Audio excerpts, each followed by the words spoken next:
সমুদ্রে আগে 65 দিন ছিল, যেটা ইনফ্যাক্ট মে মাস থেকে শুরু হতো এবং একেবারে জুলাই পর্যন্ত চলে যেত। এখন যেটা দেখা গেছে যে আমাদের মানে সমুদ্র সীমা যেটা, ওটা ভারতের সাথেও তো যুক্ত। তো তারা যেটা করতো যে তাদের একটা ভিন্ন সময়ের কারণে তারা করতো কি, যে আমাদের যখন নাকি নিষেধাজ্ঞা থাকে, আমাদের জেলেরা মাছ ধরতে যেতে পারে না, কিন্তু ওই সময় অধিককার জেলেরা এসে বা ট্রলার এসে মাছ ধরে নিয়ে যাচ্ছে এবং কিছু করা যাচ্ছে না। তো এটাতে মানে মৎস্যজীবীদের একটা বড় ধরনের ক্ষোভ ছিল এবং তারা বলছে, হয় আপনারা কমান, নাহলে আমাদেরকে একটা সামঞ্জস্যপূর্ণ একটা সময় নির্ধারণ করেন।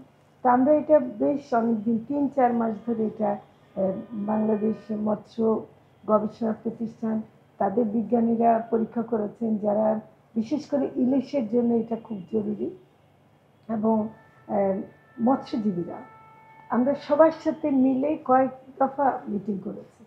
মিটিং করার পরে যেটা বিজ্ঞানীদের মতে, যে এটা কোনো অবস্থাতেই মানে এপ্রিলের ওদিকে বেশি টানা যাবে না।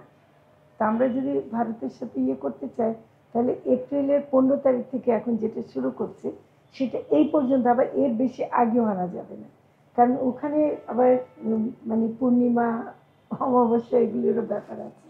তো কাজে ওগুলো ওরা হিসাব করে দেখেছে যে আমরা যদি এপ্রিলের 15 তারিখ থেকে করি আর ওদিক থেকে একটু কমিয়ে আনি, 65 দিন না করে আমরা ওটা শেষ পর্যন্ত 58 দিন রাখতে পেরেছি।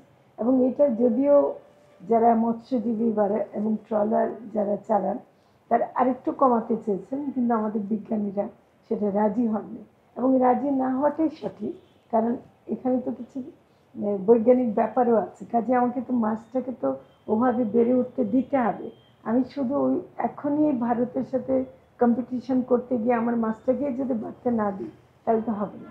কিন্তু এখন যে সময়টা নির্ধারণ হয়েছে, এতে মানে প্রতিবেশী কোনো রাষ্ট্রই আমাদের চাইতে নিষেধাজ্ঞার সময় এসে ধরতে পারবে।